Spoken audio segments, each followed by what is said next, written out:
La retraite est une étape importante, souvent occultée lors de la vie active, elle est pourtant le reflet du parcours professionnel de chacun. Mais qu'est-ce qu'un parcours professionnel? Comment se construit-il? À travers une galerie de portraits, parcours présentés par l'Agir Carco, acteur de référence de la retraite, nous emmène dans un monde en mouvement. Avec ses témoignages intimes, Parcours interroge sur notre rapport au travail et le déterminisme qui construit une trajectoire professionnelle. Parcours, un podcast présenté par l'Agir Carco et proposé par Cavalcade.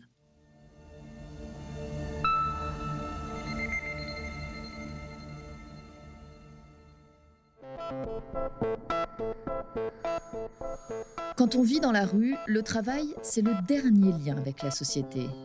Travailler pour survivre, accepter n'importe quel contrat, pourvu qu'il rapporte un peu d'argent, jamais assez pour se loger, mais juste de quoi se nourrir et égayer un peu le quotidien. Kenny a vécu cela pendant plus de 10 ans. Serveur, boulanger, peintre en bâtiment, le jeune homme a multiplié les expériences professionnelles. La journée dans son costume de salarié lambda, la nuit dans le monde violent de la rue. Comme un quart des SDF en France qui ont un emploi, Kenny a mené une double vie.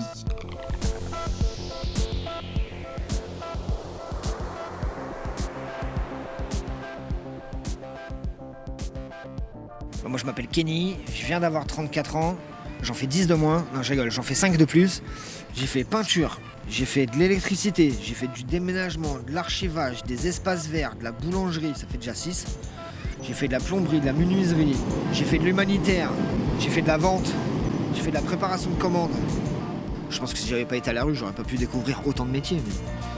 Mais je travaillais par survie, mais une fois que j'étais dans ce monde de travail, je côtoyais des personnes qui n'étaient pas SDF. Je me sentais comme tout le monde.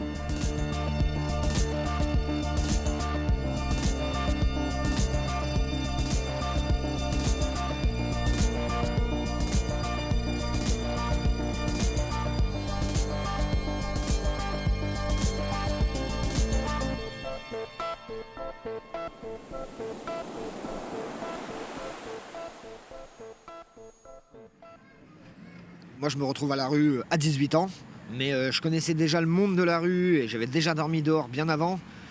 À 14 ans, je faisais déjà beaucoup de fugues. Je fuguais de ma famille d'accueil, après je fuguais du foyer où j'étais. Dans les foyers, on était beaucoup, il y avait peu d'éducateurs pour trop de jeunes. Enfin, c'était un peu le boxon, chacun faisait ce qu'il voulait. Je me sentais prêt à exploser à n'importe quel moment. Exploser de rage, de violence ou de me cacher dans un coin.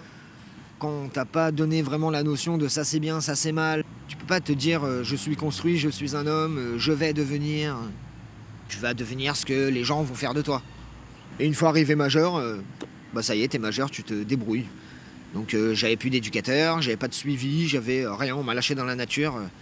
Alors que j'avais été mal construit, donc comment tu veux t'en sortir? C'est compliqué. Premier truc que je me dis, c'est qu'il va falloir que je trouve un endroit où dormir, déjà. Donc comme j'étais déjà super sociable à l'époque, j'arrivais souvent à rentrer dans des groupes. Puis généralement, c'est des gars qui étaient déjà depuis quelques années à la rue, qui connaissaient des squats pour dormir. Et à partir du moment où j'avais un toit sur la tête, avec un moyen de prendre ma douche le matin, la seconde chose à laquelle je pensais tout de suite, c'était le travail.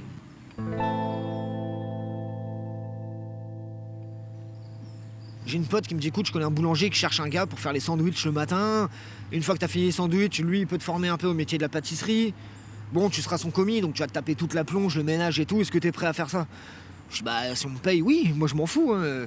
Même s'il me dit fais que du ménage, tant qu'il me donne mon chèque à la fin du mois, écoute, je m'en fous, moi. Je ne savais pas comment on faisait les pains au chocolat aux amandes. Donc en fait, c'est les pains au chocolat de la veille qu'on trempe dans un sirop. On les ouvre, on foire la pâte d'amande, on met un trait de pâte d'amande sur le côté avec les amandes effilées. Voilà, c'est très simple à faire. Ça, je le savais pas.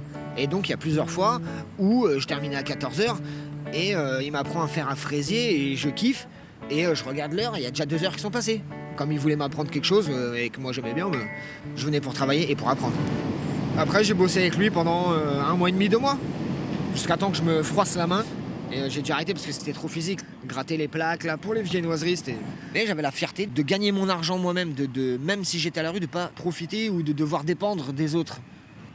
Je me dis merde, je vais pas faire marche en arrière à retourner au RSA, donc on me propose serveur. C'est une branche dans laquelle on trouve du taf très rapidement.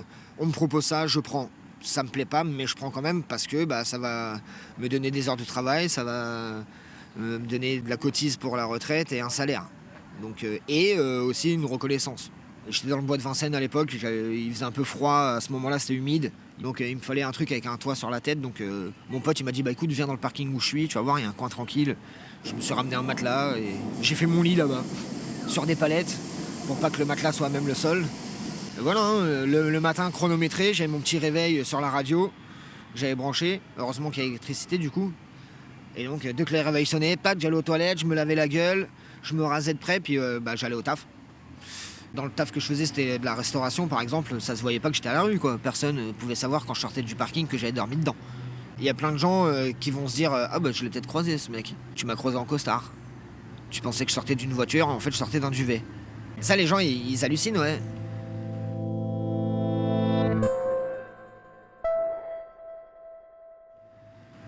J'étais ce qu'on appelle un clown triste.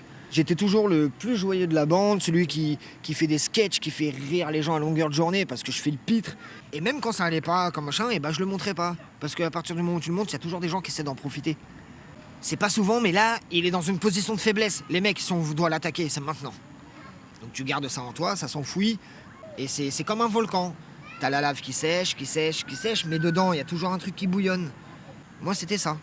Dès que ça chauffait un peu, je me concentrais dans le travail, je me disais, j'aime ce que je suis en train de faire, je gagne de l'argent en plus. Les problèmes de la rue, ils revenaient quand je sortais du travail. Mais pendant que j'étais au travail, c'était les problèmes du travail. Quand mon patron faisait preuve d'exigence, dans ma tête, je me disais, putain, mais s'il savait que je viens de passer la nuit dehors, il serait peut-être moins exigeant. Alors Kenny, qu'est-ce qu'il y a aujourd'hui? T'es fatigué? T'es faible. Ce soir-là, j'ai mal dormi, il y a eu beaucoup de voitures, ça a fait du bruit. J'ai envie de lui dire, écoute mec, ça fait 1 an et demi que je suis dans un parking, là, viens dormir une semaine dans mon lit, on en reparle. Et après non, je ferme ma gueule parce que j'ai pas envie qu'il me voie comme ça, donc il me traite comme j'ai envie qu'on me traite en gros. Faut être exigeant avec moi aussi, c'est pas parce que je suis dehors qu'il faut pas être exigeant avec moi. Là ça commence à être dur, j'enchaîne les nuits, les machins. Mon corps répond plus là. Mon corps répond plus, il est dans un état de fatigue générale et ça je l'accepte pas. Il y a peut-être aussi la peur que mon patron découvre que je suis SDF et qu'il me vire. Donc je préfère me barrer avant qu'il découvre. Et donc au lieu de poser une démission et de lui dire écoute je me sens plus là, machin, je te laisse, je me dis il faut que je me blesse. Puis le moyen le plus rapide de se blesser c'est de mettre un gros coup de poing dans un mur. Et il s'est pas dit que c'est moi qui abandonnais, mais que j'abandonnais parce que je m'étais blessé. C'est la fierté qui parlait. J'avais un peu du mal aussi avec les ordres. Dans le travail, t'es un petit peu obligé d'en recevoir, donc je m'y suis fait. Puis t'as pas le choix, de toute façon, si tu fais pas ton taf, tu te fais virer. Une anecdote où je me suis fait virer direct, sans sommation. J'étais serveur, je suis passé chef de rang, ça veut dire que moi j'étais le chef des serveurs en fait. C'était un peu moi le taulier du truc, la directrice elle venait de temps en temps, mais elle était pas tout le temps là, donc voilà, le soir quand on avait fini, on mettait un peu de musique, on se prenait un petit apéro, c'était bonne ambiance. Et il y a un jour, on était en plein service et il y a un mec qui est rentré qui parlait mal, qui cherchait des noix. Donc j'ai essayé de le calmer, moi et ma diplomatie. Et le mec a voulu me mettre un coup de poing en fait, donc je l'ai esquivé, je l'ai allongé sec. En fait, c'est le frère de la directrice. Et quand elle m'a dit mais qu'est-ce que t'as fait? Pourquoi tu as tapé dessus? Je dis écoutez, il a voulu me frapper. Je me suis défendu. Voilà, je me suis fait virer. On apprend à se battre à la rue, mais moi je savais déjà me battre avant. Moi je suis petit, je fais 1m70. Et à l'époque, je faisais 60 kilos. Donc il fallait que je tape très fort, très vite, le plus gros pour montrer qui j'étais. Parce que sinon, tu te faisais marcher dessus direct. Dans la rue, les meutes, elles fonctionnent comme les loups. T'as les alphas, t'as les lambdas, qui suivent l'alpha, et t'as l'oméga, c'est le dernier. Le dernier, il est là, mais il est là parce qu'il est là. C'est un peu le souffle de l'heure de tout le monde. Il mange en dernier, il se fait frapper dessus, c'est lui qui va faire les courses. Et donc moi, je voulais pas qu'on me voie comme le plus faible. Ça fait partie de la rue. Et puis il y avait les foyers avant, déjà à la DAS, des gens au foyer, tu te bats pour la dernière part de dessert qui reste, tu te bats pour avoir le droit d'être attaquant au football, tu te bats pour tout. Et à partir du moment où je rentrais dans le travail, je me mettais en mode théâtral et je me disais Kenny, c'était à la limite de la schizophrénie, je me disais Kenny, là quand t'es au travail, tu es une autre personne. Donc je me forçais à parler calmement, avec une petite voix, à parler sans grossièreté, sans vulgarité. Il faut que je fasse des phrases avec des mots, il faut que je me tienne droit, que je bouffe pas mes ongles, que j'ai pas de signes nerveux comme j'ai d'habitude. Donc je me mets en mode théâtral et je fais mon taf comme on me le demande. Ouais. Au bout d'un moment, on est rodé, hein. Ça faisait déjà plusieurs années que j'étais à la rue. Ça y est, j'avais une carapace. Hein. Moi, j'ai fait de la prison, j'étais incarcéré parce que je me suis battu avec des flics en manifestation. Ils m'ont mis 18 mois ferme. Donc je me suis dit, merde, là, ça fait un petit bout, il faut que je bosse. J'arrive au bâtiment T4 et en fait, il y a des formations qui vont commencer. Et là, on me propose une formation soit couture, soit cariste, soit dans la peinture. Et là, je me dis, tiens, la peinture, moi j'ai toujours aimé ça, j'aime bien peindre chez les potes, tu sais, au rouleau. Je savais déjà un peu peindre et je me suis dit, bah écoute, c'est une formation qualifiante, c'est rémunéré 250 € par mois. Donc là, c'est un vrai plus-plus. Quand t'es incarcéré, quand tu travailles, t'as des remises de peine supplémentaires parce que tu fais preuve de réinsertion et que ça te fait un salaire qui est beaucoup moindre qu'à l'extérieur, mais bah, ça te fait un peu d'argent pour cantiner tes clopes, la bouffe, le frigo, la plaque chauffante et les machins, tout ça, ça coûte cher un peu. Puis 6 heures par jour, j'étais en dehors de ma cellule. Avec un mec de l'extérieur, du coup, c'est pas un maton qui te forme, c'est un formateur de l'extérieur. Donc bah, la formation, elle a duré 4 mois. Au bout de 4 mois, on a passé notre diplôme, je l'ai eu haut la main et je suis sorti de prison avec un diplôme en peinture. Pour me dire que bah, j'étais incarcéré, mais ça va pas me servir à rien.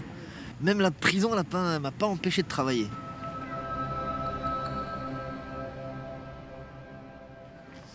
Là, tu me vois aujourd'hui, j'ai la pêche, j'ai la gouache, j'ai pas toujours été comme ça non plus. Hein. Et c'est pour ça que c'est bien d'avoir un animal quand t'es à la rue. Parce qu'il te prend un petit peu tous tes malheurs, là. Je sais pas ce qu'il en fait, lui, parce qu'il a pas l'air de les garder. Le chien, il est très fort pour ça. Ouais, j'ai déjà été jusqu'à 4 chiens en même temps. Il y a eu Vishka, Kang, Crystal, Mojo. Ça fait des joyeuses troupes. Mes dernières années à la rue, j'avais plus d'animal, je voulais plus lui faire subir.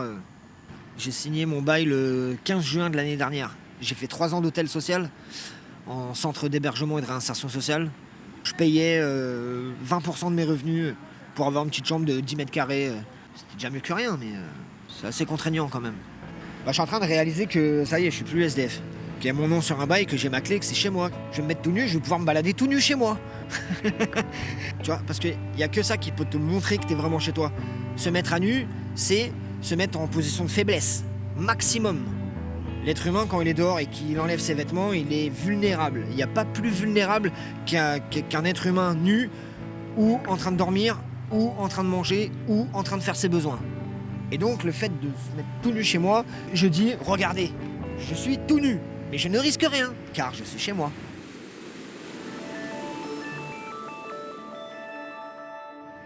Là, j'ai le temps de réfléchir à un but. Je suis plus dans la survie du jour même. Le lendemain, il existe maintenant et je prévois même. Avant, je prévoyais des choses au jour le jour. Là, maintenant, à l'heure d'aujourd'hui, je prévois des choses pour le mois prochain. J'ai même prévu des choses pour l'année prochaine, s'il te plaît. Parce que je sais que l'année prochaine, je serai toujours là. Ça va peut-être me permettre de me recentrer, de faire un métier qui me plaît vraiment. Pourquoi pas d'essayer de trouver une formation rémunérée, par exemple. Ça, ce serait vraiment le top, en fait. Dans le secteur animalier, une formation rémunérée. Depuis gamin, quand on me posait la question quand j'étais petit, je voulais être vétérinaire. Après, c'est le rêve d'un peu tous les gosses. Vétérinaire, policier motard ou pompier. Mais moi, c'est pas un truc que j'ai exprimé une fois, c'est un truc que j'ai exprimé longtemps, c'est un truc sur lequel je me suis renseigné quand j'étais petit, j'avais pris des fascicules, j'étais presque incollable sur n'importe quel animal. Je savais que je voulais travailler avec les animaux. Et le fait d'aller à la rue, ça, je l'ai complètement mis de côté, donc j'ai eu autre chose, une autre sphère qui s'est créée avec de la survie, de la violence, et toujours être sur le qui-vive, etc. Donc t'as plus le temps pour l'enfance à la rue, tu dois être un adulte et tout de suite, quoi, adulte et fort. Sinon, tu te fais écraser. Et le fait de sortir de la rue doucement, je me réinstalle un peu dans cette vie d'enfant, à me dire, les rêves d'enfant que j'avais, maintenant, ils sont réalisables. J'ai les cartes en main. Moi, la rue, ça m'a vraiment solidifié. Ça m'a donné un mental, surtout, quasi toute épreuve. Je pense qu'il n'y a aucun humain qui est capable de me faire du mal. Enfin, si. Les femmes sont toujours capables de faire du mal. À mon petit cœur. J'ai mis 34 ans à trouver la femme qu'il me fallait.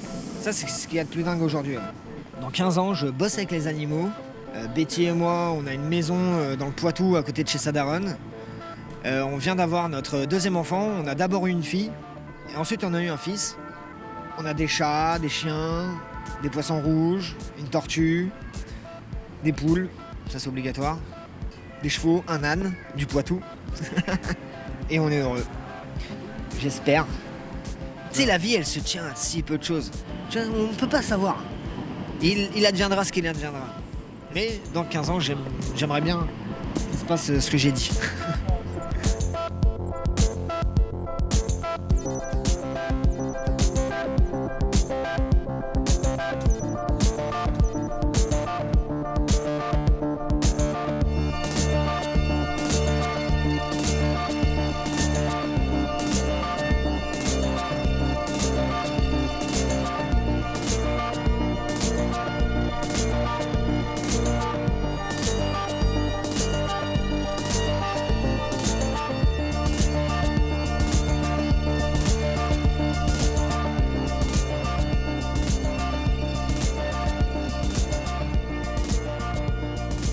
Vous venez d'écouter un épisode de la série Parcours. Si vous avez aimé, vous pouvez vous abonner sur Apple Podcast ou sur votre plateforme d'écoute préférée.